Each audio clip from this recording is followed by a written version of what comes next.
Okay, well, I thought I would, of course, record a little session for you all on distance learning. And this is kind of going to introduce us to the new unit that we're in our class on distance learning. So we'll get started here. Okay, so distance learning is probably not something that a lot of you think of when you think of elementary school, teaching in elementary. Teaching in elementary is almost always thought of as a face-to-face activity, and for good reason, right? Because when you're face-to-face, you can give students some of that verbal feedback very quickly. You can be with them. You can help adjust things physically around them.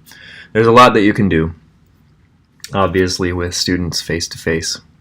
That you can't do distance learning. But it is expanding, and in fact there are quite a few opportunities for even young children to be taught through distance learning. Just the other day I was talking to a graduate assistant student, and she teaches language distance learning. She teaches to a child in China, to children in China, English skills. So it's interesting to find out that there are a lot of different opportunities. So if it's not part of your regular job as an elementary educator, it could be a part of your extra money making that you might want to do, or other types of careers that you may do if you don't have time to be a full-time teacher. So one thing I wanted to clarify is this distance learning? Well, not really. That's not what we're talking about. Although you might think about one of the largest classes you may have ever been in. And if you've gone to Northern, you're probably not familiar with this concept of such big classes that you might have to take, but you may have taken some large enrollment classes. Generally this is biology or kind of the regular 100 level classes that everyone must take. And it's not distance learning, but think about it a little bit. Is it effective? And I would submit to you that maybe not. It may not be functionally different from distance learning to be in a class this size and just to be sitting there listening to the presentation given to you. And in fact, a distance learning experience could be more effective than this type of a learning experience, right? Because you have, again, a person, in this scenario anyway, the person is looking at the class, presenting to the class, but ultimately it's really no different than, let's say, an instructor has 10 students online and is presenting to those students. And in fact, if it was a smaller group, maybe the instructor that was distance learning or online could actually present a little bit more, I guess, socially, more closely with students than could you do in this class. So it's something to think about. Alright, so I have a couple of polls, but we can't go through those now. But it's kind of interesting to note that the first explicit mention of organized distance education so far known is actually an advertisement in the Boston Gazette of 20th March 1728, in which Caleb Phillips, the teacher of the new method of shorthand, which is a way of writing much more quickly by using shorthand so you could transcribe things quickly, claims that persons in the country desirous to learn this art may, by having the several lessons sent weekly to them, be as perfectly instructed as those that live in Boston. So that's kind of an interesting snippet. This was in 1728. This was before the U.S. was the U.S. This was before colonial, or during colonial times. And so that's the first explicit mention that we know about. And so it's kind of interesting to think about how long distance learning really has been happening, and that it is kind of a uniquely American, not uniquely American, but it's kind of American beginning phenomenon, and that was because of the rural nature of our country and the distances that people had to travel for education. Alright, so what other distance learning communication media are there? And obviously that was, I guess, messenger maybe, or mail sent to them. I guess that was messenger, but if you think about how things have changed now, we have mail in the past, but we also have things like TV, distance TV, and obviously with the advent of the internet, a lot of people think that distance learning is now synonymous with the internet and internet learning, and that's pretty much true today.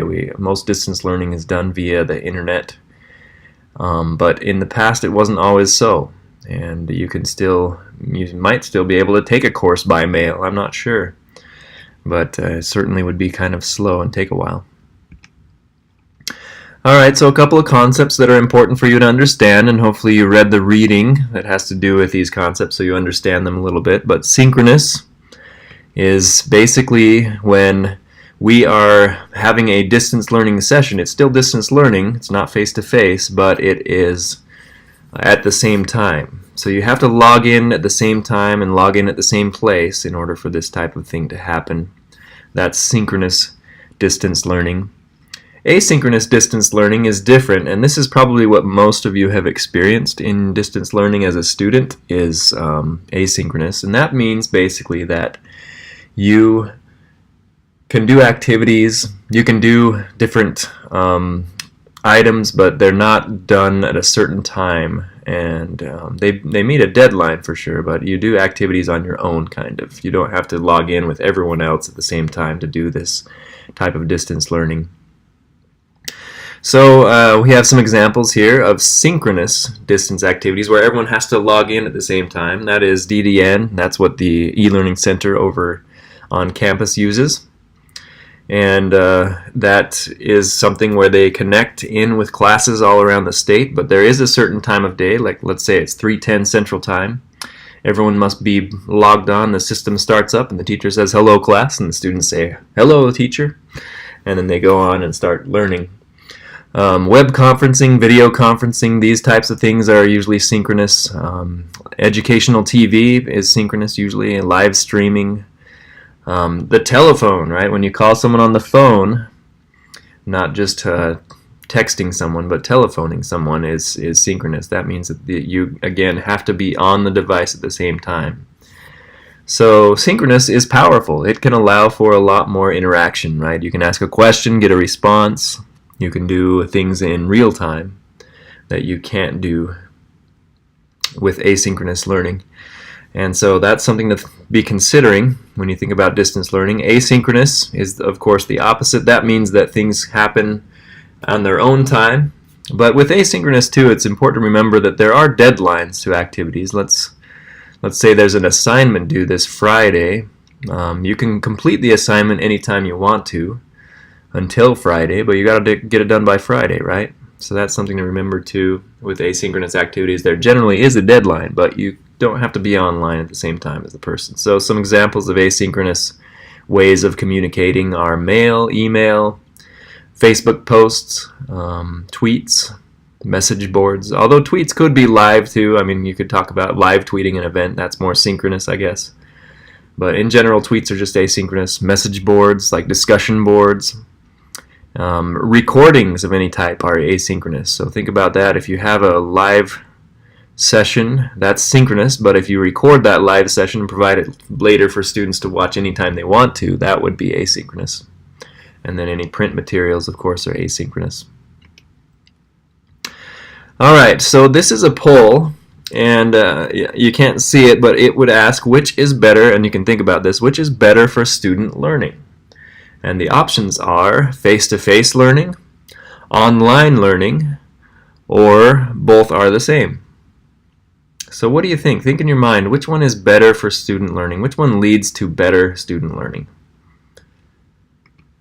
I'm going to take a guess that most of you thought, here's the question again, which is better for student learning? Distance, face-to-face, neither, or I should say both are the same.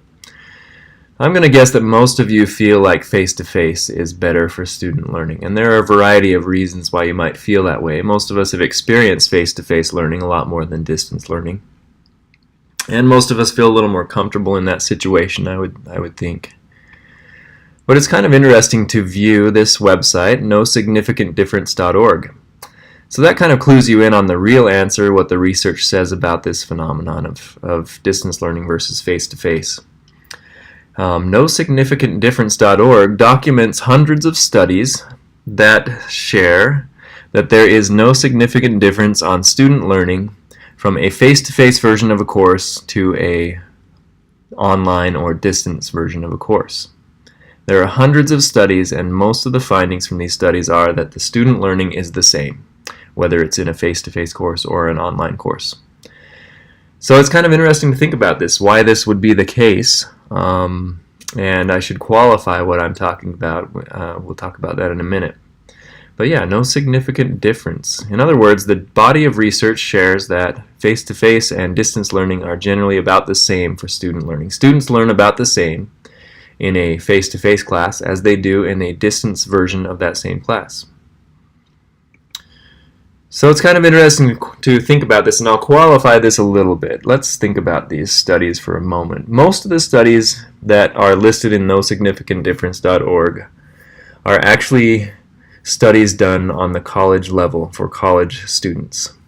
So that's one thing to think about, is that not a lot of distance learning has happened in the elementary level because we don't feel like that might be best for younger students, which is probably right. So you're not going to maybe find that same finding in a elementary school level. Also, another interesting thing about this is that if you are going to go to this trouble of doing a study about the quality of a distance learning experience, you're probably going to take the time to make that a really good distance learning experience and then compare it to a face-to-face experience. In other words, you're going to do a good job with the distance learning element. And if you're going to compare that to your face-to-face course, then you're going to find the same amount of learning. So that's one thing to consider too, is that not all distance learning is the same. I guess not all face-to-face learning is the same either. But it's important to remember that if you do a good job developing distance learning, that it can be as good as face-to-face if you're, again, very conscientious and develop it well. But it also could take a lot more work to develop a distance learning course than it would maybe to develop the same face-to-face course. So it's an interesting concept to think about. But yeah, in general, the research has found that the distance learning experiences that students have are just as effective as a comparable face-to-face learning experience. All right, another concept that's important is called blended learning. This is also called hybrid learning, and it involves a combination of face-to-face and online components within the same course or within the same program. So in general, there's in a course you might have, for instance, some face-to-face classes, but maybe during a time when someone has to be gone, you do some distance learning classes. And this can be actually more effective than only distance and only face-to-face if you leverage the different elements of face-to-face and distance to your advantage. So that's something that can happen as well in courses. They can be blended. So you might be thinking, well, why do we do distance learning? And that's a good question. In a lot of times, the answers are increasing access to educational opportunity. For instance, someone who may not be able to take a class otherwise might need to have access to learning opportunities, and so we might present distance learning opportunities to them and help them to gain that access to an educational opportunity that would not be available to them if they had to be there face-to-face. Maybe they have to work, or maybe there's scheduling difficulties, or maybe they live far away. That's a common thing in South Dakota. Or expanding capacities for university level anyway. They may want to expand the offerings that they have, be able to offer courses to multiple people that they cannot otherwise offer to. And then cost can also be a factor. You might be able to develop and then run distance learning at a lower cost per student, depending on the situation. Now, the trick is with distance learning then, we want to make our distance learning as effective as face-to-face learning, or even better, let's do a good job of supporting student interaction in this learning. A lot of times teachers will get to a distance learning situation. They're used to face-to-face learning, and so they feel like whatever the distance is between them and their students is a huge barrier that they can't get over. But the best distance learning teachers discover that there are ways of getting past that barrier to support student interaction, to support their presence with the students, to support good practice with online learning. And so that's what they try to do. So that's basically all there is about distance teaching, although I will say that there is a technology endorsement, and one of the classes that we are doing right now is actually about digital learning and communication. So it's about distance learning, how to communicate from a distance, and those types of things. And so if you're interested in taking this technology endorsement, you haven't started yet, you might still have time. It takes, let's see, these are the classes that it would take. We have, let's see, right now it's fall 2018. Digital learning and communication is going on right now. You would want to take the next one, which would be spring 2019, digital learning tools and resources.